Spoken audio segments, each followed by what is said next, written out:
Hello and welcome, it's Francis here. Thank you for coming back to my channel. If this is your first time here, I bid thee welcome.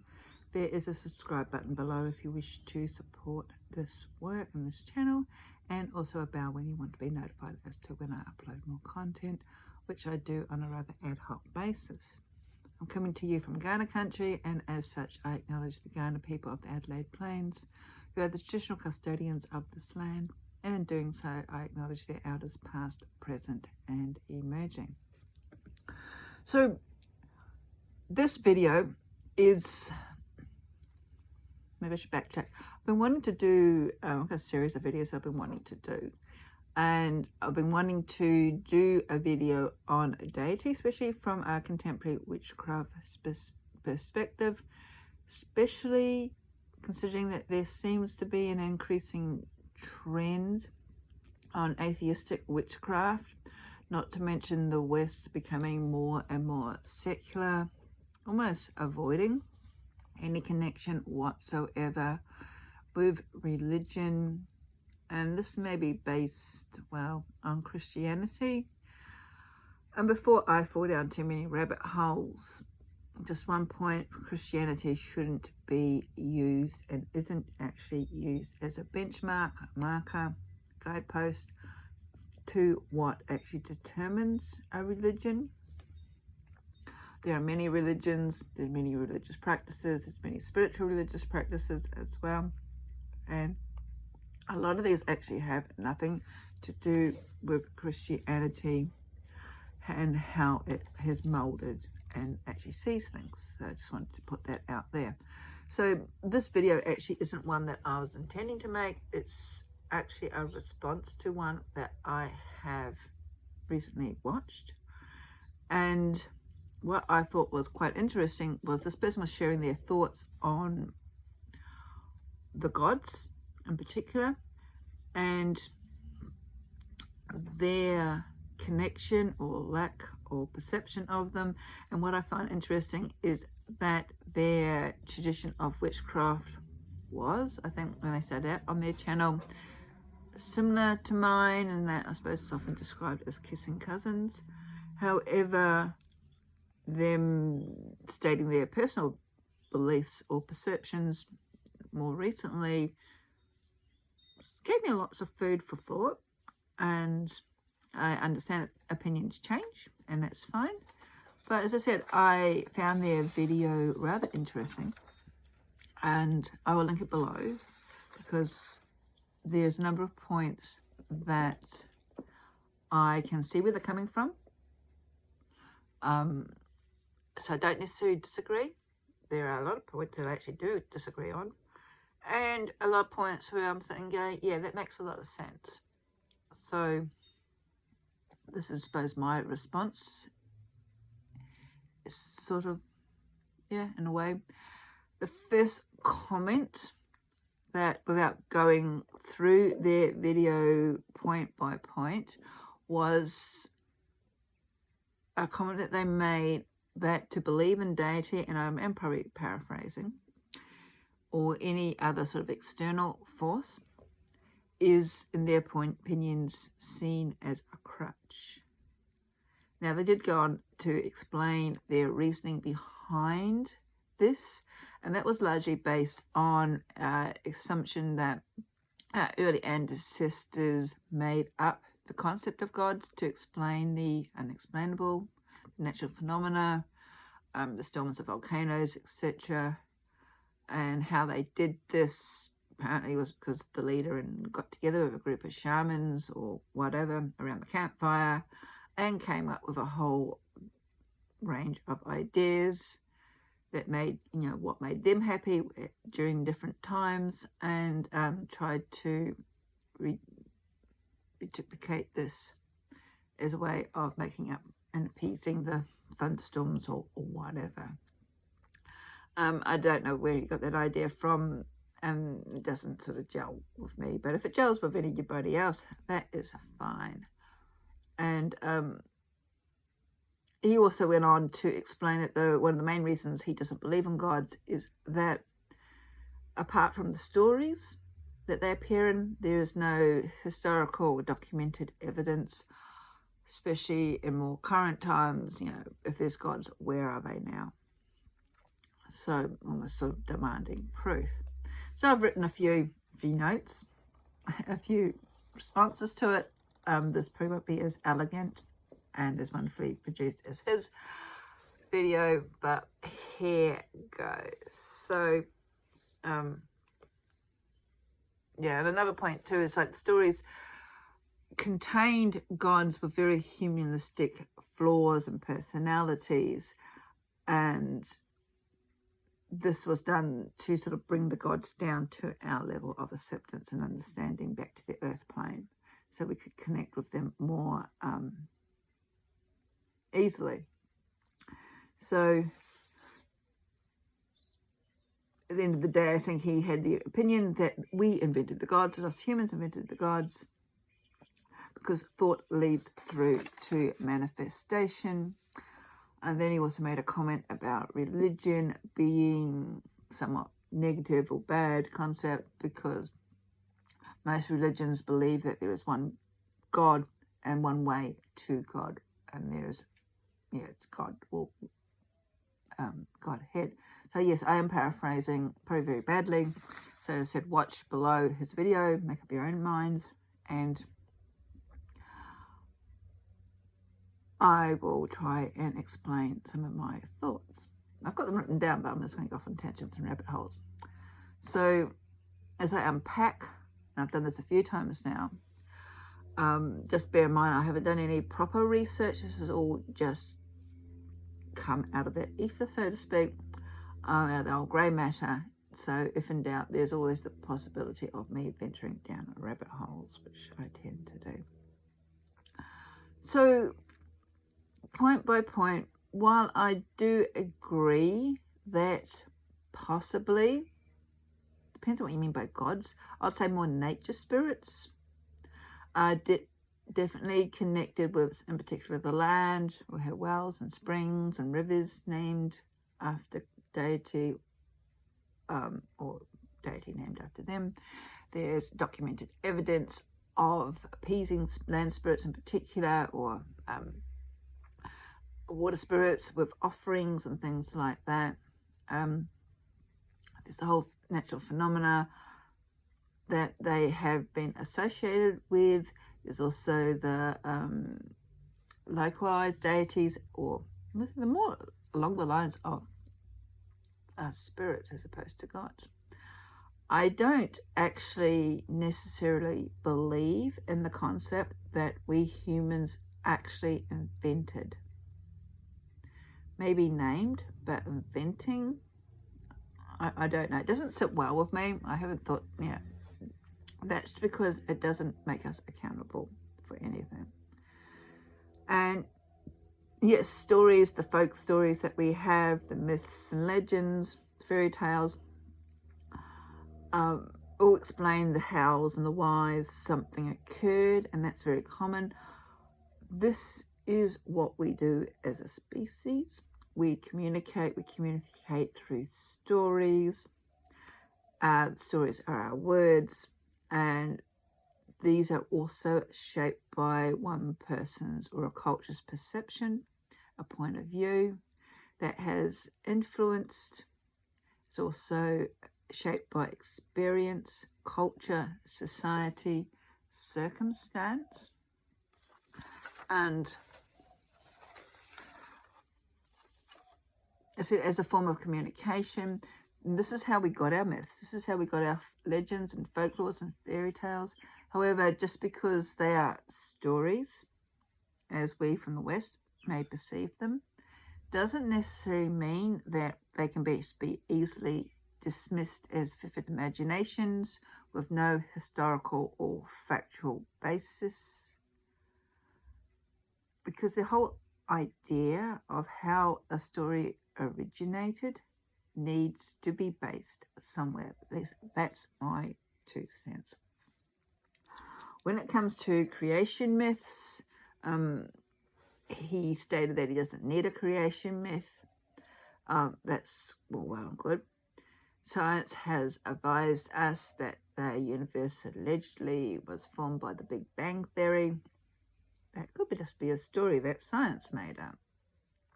However, there are many other things that science actually can't explain, and I doubt will ever truly be able to explain. So just to put it out there, I don't think we actually can completely dismiss myths, stories, fairy tales, folklore,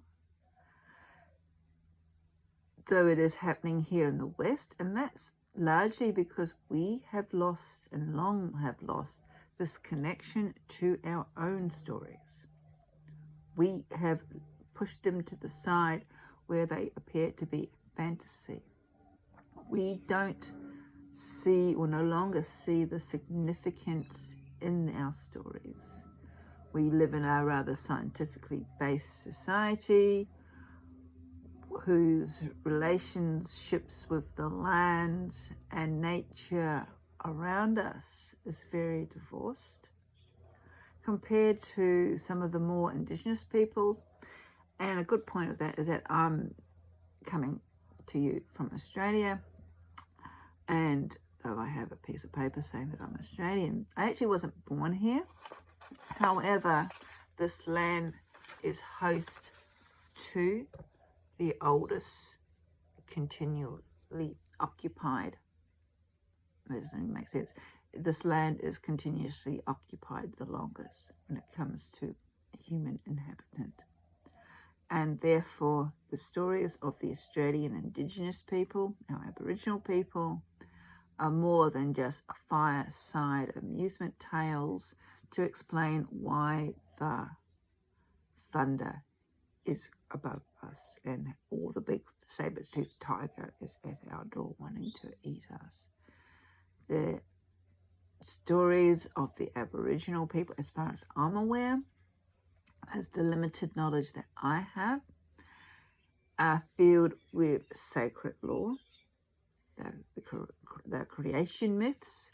It goes back to a time where the animals actually walked the land. These are huge, giant animals that formed the landscape.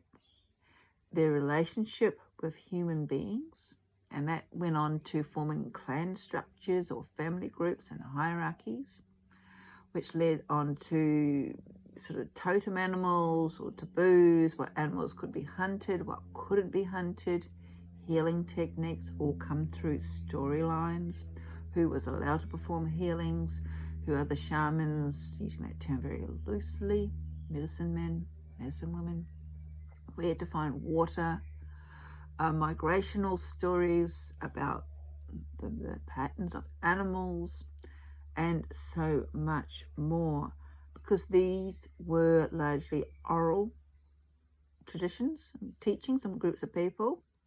They didn't write things down. Just because things are not written down doesn't necessarily mean that they weren't so. What they did do was rock art, and our ancestors all around the world have left us various rock arts, structures in the landscape.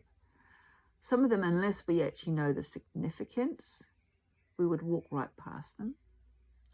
So I guess in a way I'm personally saying that I believe that dismissing the myths, the fairy tales, the folklores, because we may not hold a value to them these days, seems to speak more about us and our disconnect, because we apparently do not see these stories as our ancestors did. We are seeing them more through a modern, scientifically orientated lens, as opposed to a deeply earth-connected group of people as our ancestors. And today the indigenous peoples are still seeing their stories. So to believe that the gods exist today is some sort of a crutch, I don't know. It sounds a bit elitist, sort of shaming, that those of us who believe in gods don't understand the workings of the universe.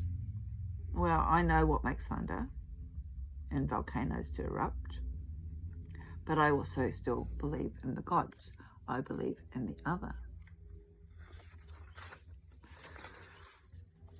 I believe that there is something beyond myself, and that helps me to be accountable. Just imagine if we all, as humans, well, we can see it today, but if there's nothing that makes us hold accountable, how far off the rails we can go. And we are seeing that now, and we have been seeing this as we're becoming more and more distant and just divorced from our land, and the sense of value being held in it. Believing in the other reminds me that there is more than my egocentric point of view. However, I guess it depends on how you use or what you use the gods for. In today's witchcraft, and yes, it is witchcraft as opposed to witchcraft, they tend to be rolled out like a bit like a correspondence.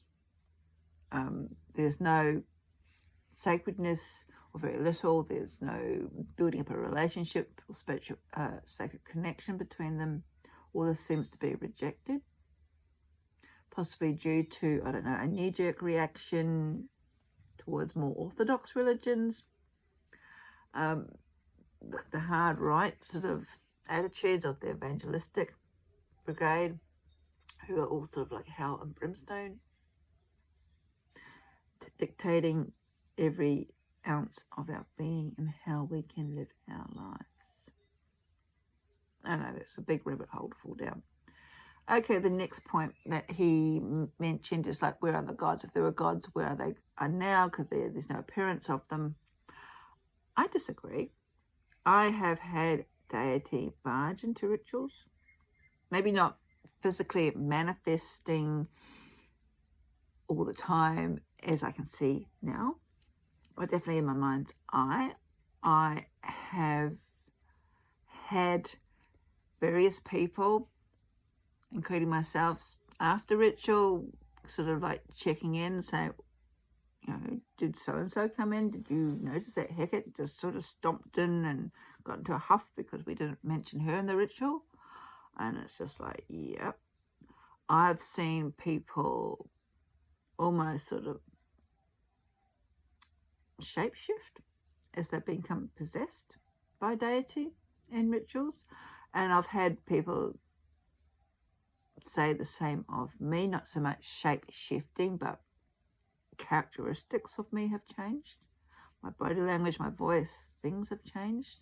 I've also been consciously aware of presence of the other, don't know if it's the other, but definitely it is something rather than me coming out of my mouth, and it's almost like I'm a split personality. Are these all fragments of my imagination? If so, what about the experiences of other people? I think, again, it comes down to how you work with deity, how you approach deity, how you are open up with deity, same as other entities, beings of this realm and of other realms, because there's more to us in this realm, and I believe there's more to this realm than what we see over the decades or millenniums. Actually, our awareness, our belief in the other has been narrowed gradually, largely due to specific religious teachings where I honestly say, are not capable or have lost our ability or suppressed our ability at some level to perceive beyond this. And that has been evidenced by unexplainable things happening in the weird, things like things in the peripheral, being at Blarney Castle of all things, and in the gardens, seeing something that was smaller than a sparrow, bigger than a dragonfly hovering over a plant. Yeah. Okay, yes, it was Ireland. But I'm just going to leave it there because I don't know what it was. I have no documented proof. But I know I did see something. So I'm just sort of looking at my notes. Documented evidence. Again, the stories of the gods are often commencing in oral traditions, handed down by law keepers, in a sort of revival and tradition. Think about the Druids today with their bards, ovarts of the Celtic traditions. If I remember from my Celtic studies, it was the bards who travelled the land, keeping the history alive, telling the stories, telling the stories of the deeds of the heroes, deeds of the kings and the heroes, laws. Also, they also had a power that they could inflict injury or skin ailments on kings who didn't give them good hospitality. But they're just stories to be dismissed, are they? I have other written evidence, but I did mention the rock art. And yes, this might be sort of dismissed by Western colonialists or adventurers as scribbles or drawings because it doesn't reflect how we in the West perceive communications or documented evidence. But again, we are seeing things through a very narrow lens, and that shouldn't be dismissed. What I do find interesting is that there are spaceships or spacemen in a lot of this rock art, also on, I think it's the Aztec pyramids. There's up in the Northern Territory in Australia, there's this rock art of spacemen. And there's also somewhere else, maybe in Egypt, I think, all very similar, of spacemen. How did these three cultures separated know how to draw about spacemen? Were they drawing spacemen? Maybe they were drawing the gods. And talking about ancient Egypt, there's the hieroglyphs, especially the older ones in Saqqara, pyramid texts, which allude to a time when the gods actually walked upon the earth. And many cultures tell of this story, of this interaction between these divine beings, godlike beings, bigger than us, and mankind. The Watchers, Book of Enoch talks about the Watchers. In Aboriginal myth, it's said there was a time where the animals walked the land. And these giant beings or aliens, or whatever you want to call them, taught mankind how to build things, like the pyramids, like is it Toltec heads in Central or South America? And the pyramid structures, which can be found all around the world as well. And not to mention the Nazca Desert, which can only really be, the images there can only really be seen from the sky.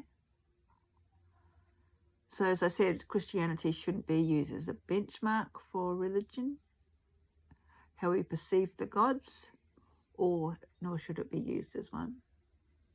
And also science shouldn't either be used as a benchmark as to how we perceive the universe or our place in it.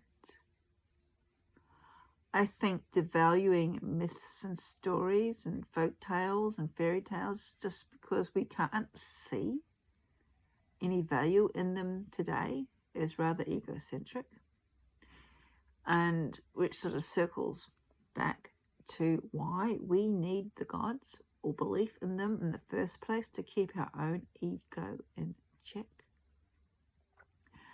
Because we have developed the sort of like holier than thou attitude that distances us from the truth, the real essence that is contained within these stories and also within the oral traditions. But back to the land spirits or the nature spirits, or the land being named after the springs and the wells and the rivers and the mountains, or the other way around. Myth is filled with deity, spirit emerging and disappearing into the landscape. There are a number of mountain ranges named after goddesses, or the other way around, perhaps of Anu in Ireland. We have the Himalayas is even named after a goddess. We have Pachamama in South America. There are other divine beings that their stories say that they merged into the landscape, like rivers, like the Boyne is named after a goddess, Ganga, named after the Ganges, or the other way around. And again, today we are looking through these ancient stories and interpreting them through a modern lens, and this is where we can get into trouble. Also, not all gods are human, and I've got one here right at the table. Is Thoth, Tahuti, the ibis-headed wisdom keeper. So we've got to remember too that we're not seeing sort of one size fits all when it comes to the gods. The cultural stories are beyond our understanding if we're looking at them from outside of the culture. And also from the Western's point of view, especially from us Caucasians, we've lost a lot of the sacredness in how our ancestors may have connected with these stories, because what we have, or a lot of what we have, is a reinterpretation. And as I said, 2,000 years of Christianity has really narrowed and limited our belief.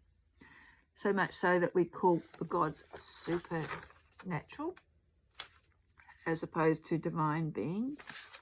And it's sort of like separating us from them, almost sort of like dismissing them, ignoring them. Could mention places like Atlantis, Lemuria, Mu.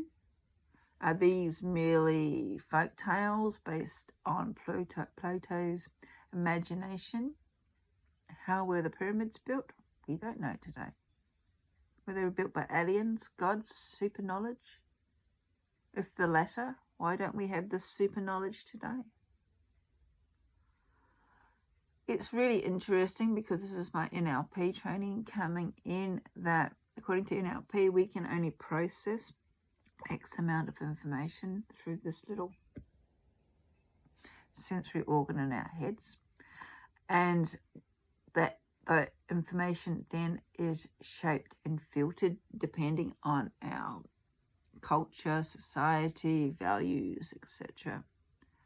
So to say that the gods are a crutch, to me sounds a bit Christian scapegoating. It's certainly not how I perceive or use the gods. Not saying it's right or wrong. It's just sometimes we can't explain everything. And if something gives us comfort and understanding, doesn't necessarily mean it's a negative thing either. I have had experiences where I have been surrounded, supported, wrapped up in, I suppose it's touch of something that's not human, that's not physical. I have felt energetic shapes that on another plane, astral or otherwise, know that the other was there, separated from myself. And as I said, there's just so many rabbit holes to sort of go down in this topic. And oh God, I've almost been waffling on for ages, and I've still got more pages to go through. What I also find interesting is that there is a similarity in some of the creation myths that we easily dismiss that can be found all around the world. The Celts in particular, so we've still got some of their stories, even though they may have been interpreted differently, but we also need to keep in mind when we're looking at especially like the Celtic stories for those of us of Celtic descent, that the Celts originated from the Indus Valley and migrated up through, so that was northern India or up around that area, migrated throughout Europe to where they've ended up today. They even sacked Rome at one stage. So there are elements also, which I find of interest, found within these Celtic stories that are similar to other Indigenous stories, in particular the Aboriginal stories. In particular, thinking of Cuchulainn, the hero of Ulster, and his guise was taboos of the animals. And I think it was in particular, I think it was hound meat or dog meat that he wasn't allowed to eat. And his demise was because someone fed him that, unbeknownst to him, he ate it, which is very similar to the taboos around various animal totems here in Australia. That if you are of kangaroo clan, you cannot hunt kangaroo, or you can hunt kangaroo, and that's all you can eat. So, yeah, that's my biggest sort of disagreement with what the video was talking about. The other point that was made was the manifesting into actualization. Now, behind me, not Ganesh, is the image of the Kabbalistic tree of life. And that's exactly what we do. We go from Ketha, divine thought, all the way down to Malkuth, which is manifestation in the physical realm. That process happens all around us. We don't need the gods to do that. The process happens itself. Doesn't make us divine, though. So I'm not convinced, I suppose, at the end of this ramble that we humans invented the gods. We may have had something to do with the naming of them or associating them in situations or events. But like how we discovered botanicals and their uses, I believe that the gods are much more than what we actually are able to comprehend, not to mention truly understand them. Now, the second part of the video was what Manon considered to be, I guess, his primary focus in, or forces in the universe, that's of the divine masculine and feminine, and that was his god and goddess, so to speak. I don't disagree with that at all. I think when we're moving away from the more humanistic perceptions of things, back to the energetic levels of polarities, everything in the universe comes down to masculine and feminine, the two poles. Where we see them as masculine and feminine, or positive or negative. It's through that division, especially cell division or whatever, but you need the two equal and opposites in order to expand, to regenerate, to whatever. And we're talking about even down to a cell level. Soul, nice Freudian slip there. So I certainly believe that aspect, that we do need these two polarities. How that relates back to deity, wow. There is a Taoist concept where first there was one, then there was two, then there was the 10,000. I see that as a nice way of explaining the gods. There's this sort of energy, basically. It's all around us. We're part of it. Universe, whatever you want to call it. How we perceive things being humans, because we are holistic, is that a word? Holistic beings. We bring it down into this masculine and feminine, negative and positive, God, goddess. The 10,000 are all the interpretations of divinity. I know there's more around the world, but that's just an example. Various aspects, you can use them as correspondences. They are all part of the one, yet they're all individual of their own aspect. Now, that might not go down very well with people, but again, this is my interpretation. It sort of ties in with Dion Fortune's concept that all gods are one god, all goddesses are one goddess, and then there is the one initiator. But again, that is just a way of this little human to understand something beyond herself. I do think that when it comes to discussing the gods, and even through the ancient stories, we only know such a tiny bit of them. We are not at a place energetically, knowledge-based, able to fully understand them. We look at things very linear. We like to label things. We like to shove things in boxes. This is just what humans do. Yet we live in a very chaotic, cyclic, fluid environment, cosmos, universe, our world. And we need the stories, yes, to explain things, but also there's much more to them. Even Manin's Mother Nature worshipped. We worship Mother Nature, respect her. There was a huge sort of revival in acknowledging Mother Nature, almost sort of deifying her back in the 18th, early 19th centuries. A lot of poetic works, a lot of shrines popping up. Again, within a Christian context, but they were still there. A lot of poetry. What about the originating source? Is there a difference from Mother Nature to Ketha, the originating thought? And the goddess Hieronomy in Greek myth, who danced the world into creation.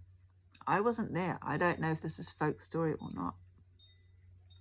In ancient Egyptian teachings, there's even older than Hieronomy. There's Nu, the primordial waters of chaos. Was it the cosmos? I don't know. Ancient Babylonian times, there's Tiamat, the great sea serpent, she of the bitter or the salt waters, and her consort Apsu, he of the sweet or the fresh waters. So these stories tell us something, explain something to us. And depending on our level of understanding and how open we are, can actually take us to the realms of the gods. But it all depends on what we define to be the gods. So I don't think us humans are capable of inventing the gods. No. We can adapt. We are pretty clever, but there are still things beyond us. Still too many mysteries out there that I don't think we can ever explain. But this is why I am an initiate of a mystery cult. Because sometimes the mystery just needs to remain there. Or the mystery is within me. As it says, as above, so below, as without, so within. Maybe I am divine. Is it Spot Manin saying? Yes, but I still think I need to be held accountable. because I'm human, and human has flawed failings, as we see projected onto some gods. Not all gods, not all cultures and their deities are flawed. Yeah. Anyway, this is longer than what I wanted it to be. I've gone down a number of rabbit holes. I'd like to thank Manon for his video. It's given me a bit of food for thought. And also an opportunity to hopefully disagree with reason. I would be interested in your thoughts. Do the gods exist? Did we invent the gods? Are our stories, regardless of culture, are these stories, I should say, the lore stories, the folk stories, the myths, the folk tales, fairy tales, are they just figments of people's imaginations? Was there truth in them? Blessings.